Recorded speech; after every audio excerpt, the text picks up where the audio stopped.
बसंतपुरा गांव में इस साल सर्दी ने रिकॉर्ड तोड़ दिया था। पेड़ों के पत्ते सफेद होकर जम चुके थे। मिट्टी पर ओस नहीं, जैसे बर्फ की पतली चादर बिछी हो। हवा इतनी ठंडी, सांस लेते वक्त फेफड़ों में सुई सी चुभती थी। गांव के लोग रजाइयों के अंदर दुबके हुए थे। ना कोई खेत जाता था, ना बाजार। सबको लग रहा था जैसे इस बार की ठंड जान ले लेगी। इसी गांव के किनारे एक झोपड़ी में टीकाराम का परिवार रहता था, गरीब पर ईमानदार। झोपड़ी के अंदर 3 लोग थे, बूढ़ी माँ, बुजुर्ग पिताजी और घर चलाने वाला एक सहारा, टीकाराम। उस रात आग की मंद रोशनी में माँ बोल उठी, बेटा टीकाराम, तुम रोज सुबह इतनी ठंड में निकल जाते हो, कोई काम मिलता भी है या नहीं? माँ, काम तो किसी दिन कम मिलता है, किसी दिन ज़्यादा, पर कोशिश करता रहता हूँ। घर तो चलाना ही पड़ेगा ना। बेटा, लोग कहे हैं इस साल की ठंड पिछले 20 साल की सबसे बड़ी ठंड है। गांव के लोग भी डरते डरते बाहर निकलते हैं। तू अपना ख्याल रखा कर, तू ही तो बस एक सहारा है हमारा। पिताजी, अगर मैं भी बैठ गया तो घर कैसे चलेगा? आप लोगों के लिए ही तो निकलता हूँ। उनके पास सिर्फ एक फटा हुआ कम्बल था। वो भी रात को टीकाराम, उसकी माँ और उसके पिताजी बारी बारी से ओढ़ते।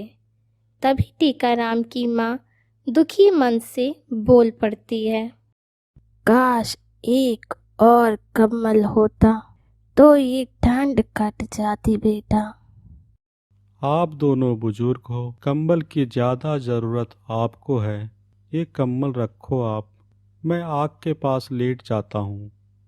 ये सुन के टीकाराम के पिताजी डांटते हुए बोल पड़ते हैं, तो चुप कर, अपने बेटे को सर्दी में मरने देंगे क्या? ये कंबल तू ओढ़ ले बेटा, तुम्हें सुबह काम पे भी जाना होता है। आराम करेगा तभी तो काम कर पाएगा तू। हम दोनों तो आग के पास बैठे रहेंगे, तू सो जा बेटा। पिताजी, माँ, मैं ठीक हूँ। आग की गर्माहट मुझे मिल रहा है। कंबल आप लोग रख लो। फिर भी दोनों ने कम्बल टीकाराम पर डाल दिया। उसकी आंखें भर आई, पर वो कुछ बोला नहीं। अगली सुबह ठंड और भी खतरनाक थी। फिर भी टीकाराम काम ढूंढने के लिए निकल गया। बाजार पहुंचकर देखा, पूरा बाजार सूना पड़ा था। मिस्त्री, मजदूर सब घर में सोए हुए थे, मानो ठंड ने सबके पैरों में बेड़ियां डाल दी हो। पास ही खड़ा एक चाय वाला बोलता है, अरे भाई टीकाराम, आज तो कोई मजदूरी नहीं मिलेगी। ठंड से सब काम बंद पड़े हैं। कोई बात नहीं भैया, जहाँ किसी को छोटा मोटा कोई भी काम या मदद चाहिए होगी, मैं कर दूंगा। तू भी अजीब आदमी है भाई, गरीब भी है पर ईमानदार भी, और कभी हिम्मत भी नहीं हारता। ईमानदारी नहीं छोड़ी जाती भैया। गरीबी छोड़ दो तो वो वापस आ जाती है, पर ईमानदारी छोड़ दो तो कभी वापस नहीं आती। दिन भर भटकने के बाद उसे आधे दिन की ही मजदूरी मिली। जितना पैसा मिलना चाहिए था उसका आधा, लेकिन वो खुश था। शाम को वह घर लौटा, हाथ में कुछ लकड़ियां लेकर आया ताकि रात को आग जल सके। कैसा रहा दिन बेटा, कोई काम मिला आज? बस माँ, आज तो आधा दिन का काम मिला, पर चलो आज रात की आग के लिए लकड़ी ले आया हूँ। तीनों आग के पास बैठे। लकड़ी जलने की आवाज तन्हा झोपड़ी में गूंज रही थी। टीकाराम के पिताजी चिंतित होकर बोले, बेटा, अगर सर्दी और बढ़ गई तो हम तो बच जाएंगे किसी तरह, पर गांव के कुछ लोगों का क्या होगा जिनके पास न रजाई है, न कंबल, न कोई आसरा। टीकाराम भी सोच में पड़ गया। सही कह रहे हैं पिताजी, अगर कोई मदद ना मिली तो इस बार की ठंड लोगों को मार देगी। उस समय गांव में कहीं भी कोई आशा नहीं थी। लोग बोल रहे थे, इस साल की सर्दी श्राप है। प्रकृति भी जैसे लोगों का इम्तिहान ले रही थी। अगले दिन टीकाराम को कोई भी काम नहीं मिलता और उसके पास पैसे भी नहीं थे लकड़ी लेने के लिए। मुझे आज जंगल से लकड़ियां लानी होगी, नहीं तो रात के ठंड में हम सब जम जाएंगे। टीकाराम जंगल की ओर निकल जाता है। जंगल में थोड़ी दूर चलते ही उसे किसी के दर्द भरी आवाज सुनाई देती है और वो आवाज की ओर चल पड़ता है। थोड़ी दूर पे उसे एक झोपड़ी मिलती है। आवाज वहीं से आ रही थी। लगता है कोई बहुत बीमार है, मुझे उसकी मदद करनी होगी। अंदर एक साधु बाबा खाट पर लेटे हुए थे। अरे बाबा, क्या हुआ है आपको? और कोई नहीं है आपके साथ? बेटा, हम सन्यासी का कोई नहीं होता, अकेले ही रहते हैं हम। मैं तो ज्यादा ठंड से बीमार हो गया हूँ, लेकिन तुम इतनी ठंड में इस जंगल में क्या करने आए हो? बाबा, मैं तो जंगल से कुछ लकड़ियां लेने आया था। टीकाराम साधु बाबा को सब कुछ बताता है। मैं कुछ लकड़ियां जला देता हूँ, आपको गर्माहट मिल जाएगा बाबा। टीकाराम वहाँ पे लकड़ियाँ जला देता है। बेटा, तुम्हारा बहुत बहुत धन्यवाद। अब मुझे कुछ आराम लग रहा है, नहीं तो ये ठंड मेरी जान ही ले लेता। ये तो मेरा कर्तव्य है बाबा। आप बताओ, और क्या कर सकता हूँ मैं आपके लिए? बेटा, इस बार की ठंड जानलेवा है। क्या तुम मेरे लिए एक कंबल ला सकते हो? ये सुनकर टीकाराम सोच में पड़ जाता है। अरे, ये क्या मांग लिया बाबा ने। हमारे पास तो खुद एक ही फटा हुआ कंबल है, वो भी माँ और पिताजी के लिए पूरा नहीं पड़ता। लेकिन टीकाराम अपनी परेशानियों को जाहिर किए बिना बोलता है। हाँ बाबा, मैं लेके आता हूँ और कुछ खाने के लिए भी ले आऊँगा। नहीं बेटा, बस एक कंबल ला दो। खाने के लिए यहाँ पे तो फल हैं। टीकाराम घर जाता है और अपने माता पिता को सारी बात बताता है। बेटा, ये कम्बल तुम साधु बाबा को दे आओ। साधु सन्यासियों को सेवा करना हमारा कर्तव्य है। लेकिन माँ, फिर आप दोनों क्या ओढ़ोगे? इतनी ठंड कैसे काटोगे? लकड़ियों की आग तो थोड़ी देर में ठंडी हो जाएगी। तभी टीकाराम के पिताजी बोल पड़ते हैं। बेटा टीकाराम, तुम्हारी माँ सही बोल रही है। तुम ये कंबल ले जाओ, आगे भगवान का सहारा है, वही देखेंगे हमें। अपने माता पिता की बातें सुनकर टीकाराम कम्बल लेकर जंगल की ओर निकल जाता है और साधु बाबा की झोपड़ी में पहुंच जाता है। बाबा, मैं ये कंबल ले आया। थोड़ी पुरानी है और थोड़ी फटी हुई भी है, लेकिन आपका ठंड कट जाएगा इससे। लेकिन उस झोपड़ी में साधु बाबा नहीं थे। ये देखकर टीकाराम चौंक जाता है। इतनी ठंड में बाबा कहाँ जा सकते हैं? कहीं आसपास ही गए होंगे। मैं बाहर जाके देखता हूँ। टीकाराम कुछ देर तक बाबा को ढूंढता रहा, लेकिन साधु बाबा नहीं मिले। वो साधु बाबा के लिए फिक्रमंद हो जाता है। मुझे रात होने से पहले लकड़ियाँ लेके घर पहुँचना होगा। माँ पिताजी इंतजार कर रहे होंगे। जैसे ही टीकाराम झोपड़ी के अंदर कम्बल रखने जाता है, उसे बाबा की आवाज़ सुनाई देती है और वो बाबा को इधर उधर ढूंढने लगता है। बाबा आप कहाँ हो?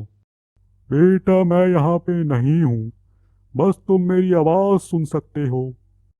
ये सुनकर टीकाराम हैरान हो जाता है। हैरान मत हो बेटा, मेरी बात ध्यान से सुनो। तुम मेरी परीक्षा में सफल हुए हो और मुझे तुम्हारे जैसे ही किसी सच्चे और ईमानदार इंसान की तलाश थी, इसलिए मैं तुम्हें एक कंबल देता हूँ। समय के साथ तुमको इस कंबल की शक्ति का खुद ब खुद पता चल जाएगा।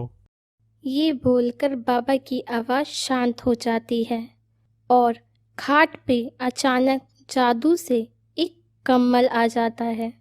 टीकाराम को कुछ समझ नहीं आ रहा था कि उसके साथ ये सब क्या और क्यों हो रहा है। उसके मन में बहुत सारे सवाल थे, लेकिन जवाब देने वाला कोई भी नहीं था। उसके अनसुलझे सवालों के साथ कम्बल को लिए वो अपने घर की ओर चल देता है। बेटा, बहुत देर हो गई आने में। साधु बाबा ठीक तो है ना? उन्हें कम्बल दे दिया तुमने? तभी टीकाराम की माँ को उसके हाथ में एक कम्बल दिखाई देता है। अरे ये क्या बेटा टीकाराम, कम्बल तो तुम वापस ले आए। ऐसा क्यों किया तुमने? साधु बाबा तुम्हारा इंतज़ार कर रहे होंगे। जाओ जल्दी उन्हें कम्बल दे आओ। माँ, ये कंबल साधु बाबा ने दिया है। टीकाराम अपने माता पिता को सारी बात बताता है। ये सब भगवान की कृपा है। उनसे हमारा दुख नहीं देखा गया और साधु बाबा के रूप में हमें एक कंबल दे गए। बेटा, अब तो हमारे पास 2 कम्बल हो गए हैं। अब ये ठंड सही से कट जाएगी। हाँ माँ, अब सो जाते हैं। सुबह काम ढूंढना भी जाना है।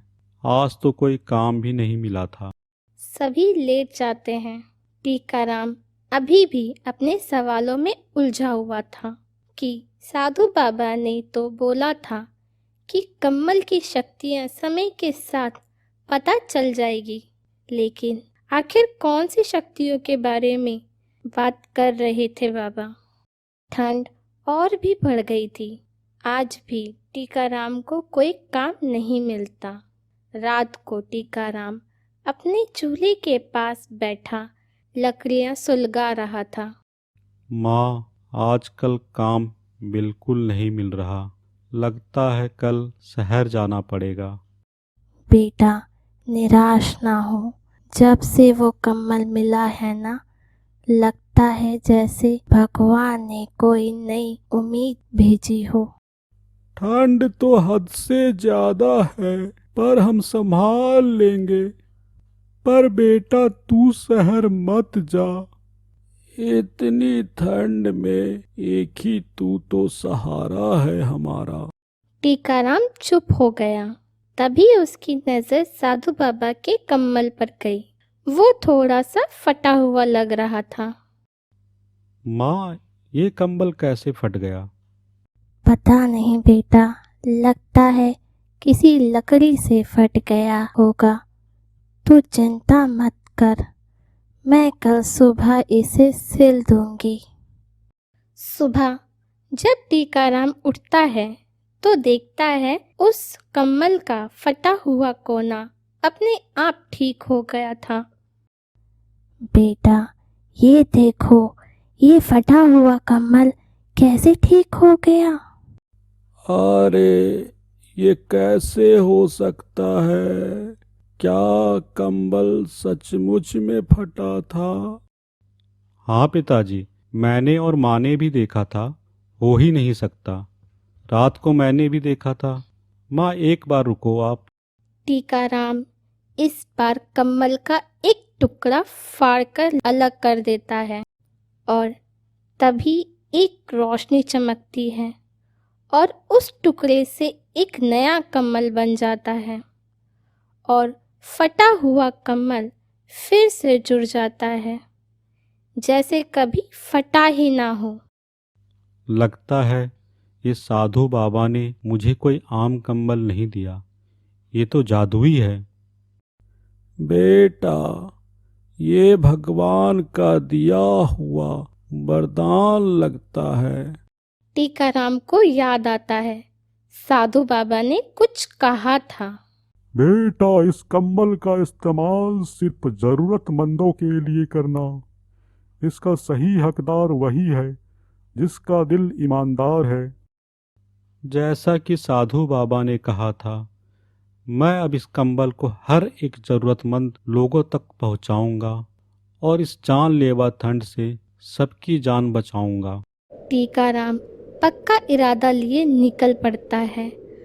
उसका बस एक ही लक्ष्य था, हर एक ज़रूरतमंद तक कम्बल पहुंचाना। उसके अंदर साधु बाबा की आवाज़ गूंज रही थी और ये एहसास टीकाराम को चिलचिलाती ठंड में भी गर्माहट दे रहा था। थोड़ी देर में टीकाराम गांव के एक गरीब घर में जाता है। वो घर था मजदूर हरिया का। उस घर में ना तो खाने को एक दाना बचा था और ना ओढ़ने के लिए कोई कम्बल। मानो ये ठंड का कहर उस घर को निगलने ही वाला हो। हरिया और उसका बेटा कई दिनों से ठंड से कांप रहे थे। टीकाराम उसे आवाज लगाता है। अरे, घर में कोई है? अरे टीकाराम भैया, इतनी ठंड में कैसे आ गए? अंदर आ जाओ। अंदर अंधेरा और ठंड थी। हरिया का बेटा कांप रहा था। टीकाराम ने अपनी पोटली से कम्बल निकालता है और एक टुकड़ा फाड़ता है। अरे ये क्या कर रहे हो भाई? अपना कंबल क्यों फाड़ रहे हो? तुम्हें भी इसकी जरूरत होगी। मुश्किल तो सबके घर में है, पर ठंड किसी को भी नहीं छोड़ती। ये तुम लोग रख लो। बस एक ही टुकड़ा, इससे क्या होगा भैया? टीकाराम हल्का सा मुस्कुराता है और तभी वो कम्बल का टुकड़ा एक बड़ा सा कम्बल में बदल जाता है। ये देखकर हरिराम और उसका बेटा हैरान हो जाता है। हरिया भाई, ये कंबल तुम दोनों ओढ़ लो, ठंड से राहत मिल जाएगी। हरिया कम्बल अपने बेटे पर डाल देता है और तुरंत उसके चेहरे पर एक मुस्कान आ जाती है, मानो आग की गर्माहट उसे मिल गई हो। ये कैसा कंबल है टीकाराम भैया? तुमने ये कहाँ से लिया? टीकाराम थोड़ी देर चुप हो जाता है और फिर बोलता है। बस भगवान की कृपा है सब। जहाँ से मिला वहाँ से फिर मिल जाएगा। तुम इसकी फिक्र मत करो। अगर किसी और को भी ज़रूरत हो तो उसे मेरे बारे में बता देना। टीकाराम बाहर एक सुकून के साथ निकलता है, लेकिन उसके कंधों पर जिम्मेदारी और भी बढ़ने वाली थी। अगली सुबह से ही गांव में बात फैल गई। टीकाराम के पास कोई जादुई कम्बल है। उसके टुकड़े काटते ही नया कम्बल बन जाता है। रात को टीकाराम घर लौट रहा था। पीछे से कुछ लोग अपना चेहरा ढके हुए उसका पीछा कर रहे थे। उन लोगों का इरादा नेक नहीं लग रहा था। वो देखो जा रहा है, उसके कंधे पर पोटली है, उसमें कंबल ही होगा। चलो जल्दी से पकड़ लेते हैं इसे, अभी कोई देखने वाला भी नहीं आए।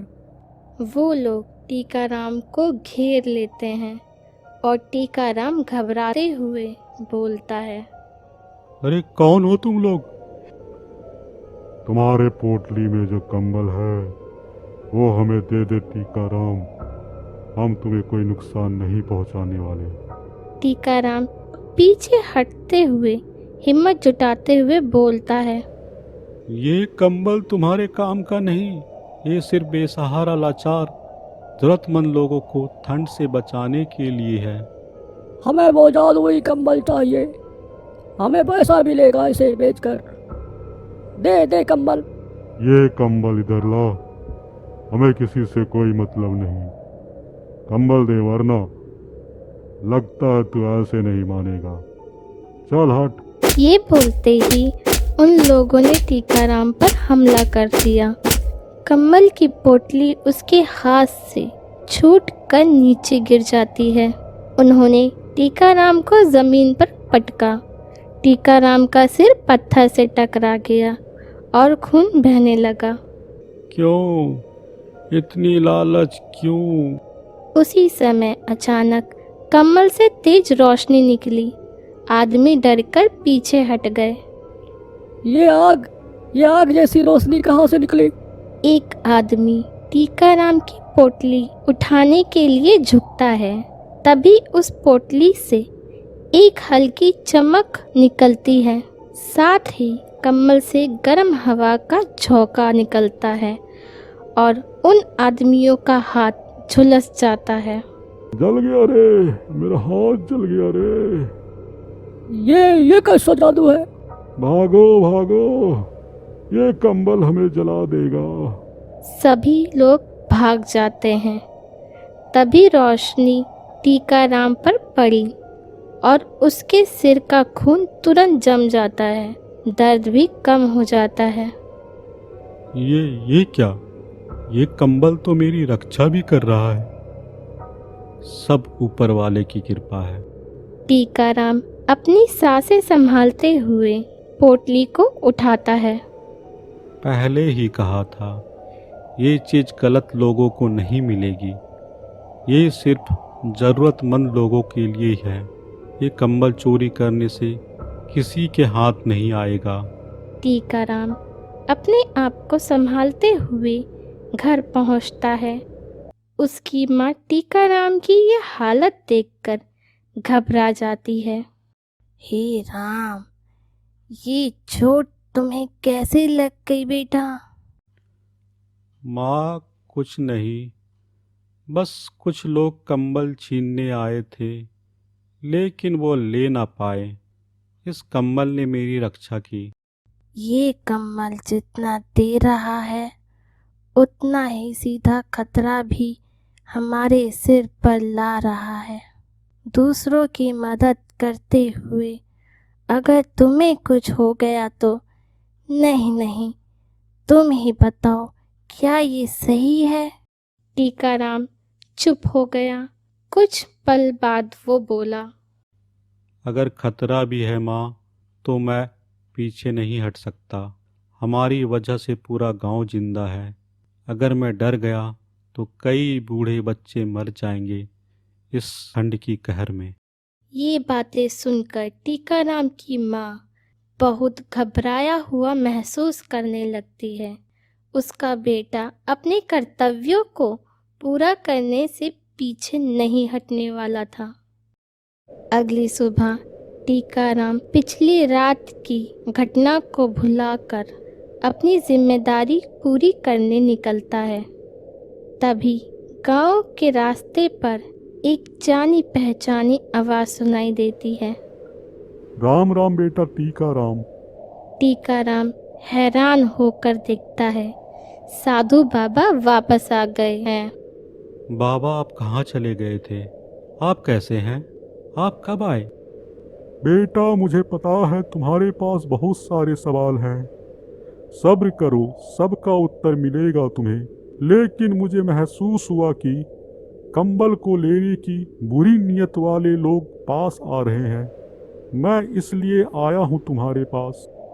बाबा, कल रात मुझे कुछ लोगों ने घेर लिया था। कंबल चोरी करने के लिए आए थे। टीकाराम पिछली रात की घटना के बारे में बाबा को बताता है। ये सब सुन के साधु बाबा गहरी सांस लेते हुए बोलते हैं, बेटा, तुम इस कंबल की जिम्मेदारी लेने के लिए सही व्यक्ति थे। मुझे मेरे फैसले पे अब गर्व हो रहा है। लेकिन इस कंबल की असली परीक्षा तो अब शुरू होगी। कैसी परीक्षा बाबा? अब मुझे क्या करना होगा? टीकाराम बेटा, मुझे खतरा महसूस हो रहा है। इस कंबल को हासिल करने के लिए बुरी नीयत वाले लोग पीछे पड़ गए हैं और तुम्हें इसकी रक्षा करनी होगी। गलत हाथों में जाने से बचाना होगा तुम्हें। और अगर कंबल गलत हाथों में चला गया तो इसकी शक्ति बंद हो जाएगी और फिर यह ठंड सैकड़ों की जान ले सकती है। इसकी शक्तियों का दुष्परिणाम भी हो सकता है। बाबा, मैं अपनी जान दे दूंगा, पर कंबल की शक्ति का दुरुपयोग नहीं होने दूंगा। इसलिए तो मैंने तुम्हें दिया था बेटा ये कंबल, क्योंकि तुम लालच नहीं रखते, सिर्फ दूसरों का दर्द देखते हो। इसी गांव के एक घर से साजिश की बू आ रही थी। ये घर गांव के ही मुखिया का था और टीकाराम पे पिछली रात हमला गांव के ही मुखिया का बेटा गजराज ने करवाया था, जो लालची और अहंकारी था। जादुई कम्बल हमारा होगा। टीकाराम कौन होता है उसे रखने वाला? इस बार तो मेरे लोग असफल हो गए, लेकिन कब तक बचेगा वो? जादुई कंबल अगर वह सच में है तो गांव के मालिक के पास ही होना चाहिए, और गांव का मालिक हम हैं। तो फिर क्या करें? उस जादुई कम्बल को छीन ले, वो हमारी ताकत बढ़ाएगा। अक्लमंद आदमी दिमाग से काम लेता है। तुमने बल का प्रयोग करके देख लिया रे, और तुम्हारे आदमी असफल भी हो गए। आपकी दिमाग में कौन सी योजना है बापू? हमें सही मौके का इंतजार करना होगा, जिससे सांप भी मर जाए और लाठी भी ना टूटे। जब टीकाराम सबको कंबल बांटने में व्यस्त होगा, हम उसके घर में घुसकर असली बड़ा कंबल उठा लेंगे। किसी का कुछ भी पता नहीं चलेगा और ना हम पर कोई शक करेगा रे। कहीं साजिश रची जा रही थी और प्रकृति अपना खेल खेलने में लगी थी। ठंड का कहर जारी था। रात होते ही गांव में बर्फबारी शुरू हो गई। हवा चीखने लगी। बच्चे रो रहे थे। गरीब लोग कपड़ा जोड़ जोड़ कर बैठे थे। गांव में अफरा तफरी मच गई। महिला भागती हुई गई। थोड़ी ही देर में उस औरत के घर से आवाज आई, बिटिया होश में आ गई। गांव वाले टीकाराम की तरफ दौड़ पड़े। एक महिला टीकाराम के घर दौड़कर आई। अरे टीकाराम भैया, बचा लो रे, हमारी छोटी बिटिया बेहोश हो गई है, ठंड से मर जाएगी वो। टीकाराम तुरंत कम्बल का टुकड़ा उस महिला को दे देता है। बहन, इसे बच्ची पर डाल देना। भगवान चाहे तो बच्ची बच जाएगी। गांव भर के लोग जमा हो गए। टीकाराम भाई, हमें भी एक टुकड़ा दे दो, हमारे बच्चे ठंड से कांप रहे हैं। हमारी माँ की तबीयत बहुत खराब हो गई है। सुन लो सब, कंबल सबके लिए है, लेकिन एक शर्त पर। जिस घर में जाए उस घर में किसी की भी बुराई, लालच या चोरी का इरादा नहीं होना चाहिए, नहीं तो ये अपनी शक्ति खो देगा। गांव वाले मांगने लगे। लोगों ने लाइन बना ली। टीकाराम सबको कम्बल का टुकड़ा बांटने लगा। कम्बल हर टुकड़े के बाद फिर से अपने आप पूरा हो जाता। गांव वाले देखकर हैरान थे। ये तो भगवान का चमत्कार है। ये टीकाराम देवता जैसा आदमी है। टीकाराम सिर्फ इतना कहता। नहीं भाई, मैं सिर्फ एक आदमी हूँ। चमत्कार तो कंबल का है। गांव की चौपाल पर रात का सन्नाटा था। मुखिया और उसका बेटा गजराज एक कोने में धीमी आवाज में बात कर रहे थे। बापू, आप देख तो रहे हो, पूरा गांव टीकाराम के आगे हाथ जोड़ रहा है। हमें कोई पूछ ही नहीं रहा। हाँ, ये अच्छा नहीं हुआ। गांव का सम्मान मुखिया से होता है, किसी मजदूर से नहीं। अब हम सबको बताएंगे कि गांव का मुखिया क्या चीज़ है। यही सही मौका है। टीकाराम व्यस्त है, चलो चलते हैं और कंबल चुपचाप उठा लेते हैं। उधर मुखिया और गजराज टीकाराम के घर के पास पहुंच चुके थे।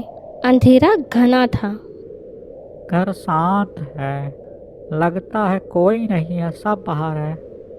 हाँ हाँ, यही मौका है, भीतर चलो। दोनों धीरे से घर में घुसे। लालच से उनकी आंखें चमक रही थी। उन्हें कोने में रखा वो बड़ा जादुई कम्बल दिख गया। बस मिल गया। जैसे ही उसने कम्बल उठाया, कम्बल अचानक ठंडा पड़ गया। रंग फीका होने लगा। मुखिया चौंक गया। अरे यार, रोशनी क्यों बंद हो रही है? अचानक पूरा घर हल्की सी कंपन से हिलने लगा। कंबल अपने आप जमीन पर गिर गया। साधु बाबा की परछाई दिखाई देने लगी थी। दोनों डर गए। तुम दोनों की वजह से कंबल की शक्ति कम हो गई है। नहीं पापा, हमने तो बस। तुम्हारे लालच ने पूरा गांव को मुसीबत में डाल दिया है। अब तुम सबको इसका दुष्परिणाम भुगतना होगा। कल का सवेरा तुम सब गांव वालों लिए बहुत जानलेवा साबित होने वाला है। अब ठंड का कहर टूटेगा तुम सब गांव वालों के ऊपर। साधु बाबा की आवाज खामोश हो जाती है। ये सब सुनकर मुखिया और गजराज दोनों कांपने लगे थे। अगली सुबह हवा एक अजीब सी सर्द सन्नाटे से जागा। हवा में बर्फ जैसे कण तैर रहे थे। पेड़ों की डालियां जमकर सफेद पड़ चुकी थी। एक औरत घबराकर चिल्लाई, हे भगवान, मेरी गाय जम गई है, सांस तक नहीं ले पा रही है। थोड़ी ही दूर से एक बूढ़ा कांपते हुए गिरा। मुझे बहुत ठंड लग रही है। लोग दहशत में दौड़ते हुए बोले, ये कैसी ठंड है? ऐसा तो कभी नहीं हुआ। लगता अगर आज कोई सहारा ना मिला तो पूरा गांव जम जाएगा, सब मारे जाएंगे। गांव में रोना चीखना अफरा तफरी मच गई। सभी गांव वाले टीकाराम के पास जाते हैं मदद मांगने, और तभी वहाँ पे साधु बाबा आ जाते हैं और गांव वाले दूर खड़े होकर देखते हैं। बाबा, ये कौन सा प्रकोप आ गया? इतनी भयानक ठंड क्यों हो गई? साधु बाबा एक गहरी सांस लेते हुए बोलना शुरू करते हैं। टीकाराम, मैं तुम्हें एक सच बताने आया हूँ। ये तूफान प्राकृतिक आपदा नहीं है। ये उसी साध्वी का वरदान और श्राप दोनों है जिसने मुझे कंबल दिया था। श्राप? किसका श्राप? कैसा श्राप? उसने कहा था, अगर लोग भलाई से दूर हो गए, अगर मनुष्यों में लालच बढ़ा, तो धरती पर ऐसी ठंड आएगी जो सबका इम्तिहान लेगी। गांव में लालच बढ़ने लगा। लोग कंबल को पाने के लिए लड़ने लगे और उसी श्राप के कारण से ये ठंड का कहर बढ़ता जा रहा है और ये सब कुछ नष्ट करने के बाद ही रुकेगा। मगर बाबा, ये तो पूरे गांव को मार देगा। साधु बाबा गहरी सांस लेकर बोले, अब बस एक ही रास्ता है। कंबल की पूरी शक्ति को एक जगह लगा दो।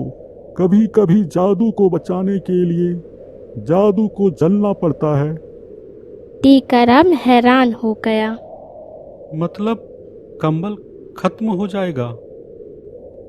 हाँ बेटा, अगर तुम उसे आज रात आग में रख दो तो उसकी गर्मी पूरे गांव में फैल जाएगी और तूफान थम जाएगा, लेकिन कंबल हमेशा के लिए खत्म हो जाएगा। ये एक कठिन फैसले का घड़ी है बेटा, और समय बहुत कम बचा है। आज रात कुछ न किया तो सब समाप्त हो जाएगा, न गांव बचेगा न कोई गांव के लोग। ये फैसला तुम्हारा होगा। ये बोलकर साधु बाबा चले जाते हैं। क्या बोला बाबा ने? कोई उपाय निकला? टीकाराम चुप था, उसकी आंखें नम थी। बोल बेटा, क्या हुआ? माँ, कंबल जलाना पड़ेगा, तभी गांव बच पाएगा। माँ जैसे पत्थर हो गई, फिर कांपती आवाज में बोलती है, कमल जिससे हम जिंदा हैं, जो हमें ठंड से बचाता है, जो हमारे घर का सहारा है, उसे जला दे। टीकाराम ने सिर झुकाकर कहा, अगर हम उसे रखेंगे तो पूरा गांव मर जाएगा, और अगर उसे जला देंगे तो अपना गांव बच जाएगा। माँ, माँ की आंखों से आंसू बहने लगे। तू सही है बेटा, मेरा बच्चा दूसरों के लिए जीता है। जो हमें मिला है हम बांट देंगे, पर गांव के लोग नहीं मरने चाहिए। उधर मुखिया और गजराज साधु बाबा की बात छिपकर सुन रहे थे। गजराज घबराते हुए बोला, बापू ये तो बहुत बड़ा तूफान है, कमल खत्म हो गया तो हमें क्या मिलेगा फिर? बेवकूफ़, अब लालच छोड़ दे। हमारी वजह से तूफान बढ़ गया है, अगर गांव ही नहीं बचेगा तो हम कैसे बचेंगे रे? टीकाराम की तरफ देखते हुए मुखिया की आंखें पिघल गई। हमने बहुत गलत किया, टीकाराम जैसे आदमी को हमने परेशान किया। हमें अपनी गलती का पश्चाताप करना होगा। हे भगवान, हमारे गांव को बचा लो। मैं अब से कोई बुरे काम नहीं करूंगा। मुखिया को अपने किए का पछतावा था, लेकिन क्या अब बहुत देर हो चुकी थी। रात होते ही तूफान अब और घातक हो गया। हवा काटने लगी और गांव में लोग अपने बच्चों को भींच कर बैठे थे। चौपाल पर आग जलाई गई। टीकाराम हाथों में वह कम्बल लेकर आया। सारा गांव खड़ा होकर देख रहा था। टीकाराम, क्या तू कंबल बांटने आया है? जल्दी दे दो भाई, बच्चे कांप रहे हैं ठंड से। टीकाराम ने गहरी सांस ली। नहीं भाइयों, आज ये कंबल किसी एक को नहीं मिलेगा। आज ये पूरे गांव का होगा, और सिर्फ एक बार होगा और अंतिम बार होगा। गांव वाले चौंक गए। टीकाराम ने सबको सच बताया। कम्बल की जादुई शक्ति, उससे जुड़ी श्राप और अंतिम उपाय के बारे में। जैसे ही उसने कहा कम्बल को जलाना पड़ेगा, सारा गांव हैरान हो गया। आग की लपटें उठ रही थी। टीकाराम हाथ में कम्बल लिए आगे बढ़ रहा था। माँ, पिताजी, साधु बाबा सब पीछे खड़े थे। गांव वाले आंसू भरी आंखों से देख रहे थे। टीकाराम ने कम्बल को अपने सीने से लगाया और धीरे से बोला, तूने हमें बहुत कुछ दिया है, अब तेरा वक्त आ गया है लोगों को आखिरी बार बचाने का। अलविदा मेरे दोस्त। उसने कम्बल आग में रख दिया। पहले हल्की रोशनी उठी, फिर तेज चमक, फिर आग एकदम सफ़ेद हो गई। पूरा गांव गर्मी की तेज लहर से भर गया। बच्चों की सांसें वापस आ गई। बूढ़े संभलने लगे।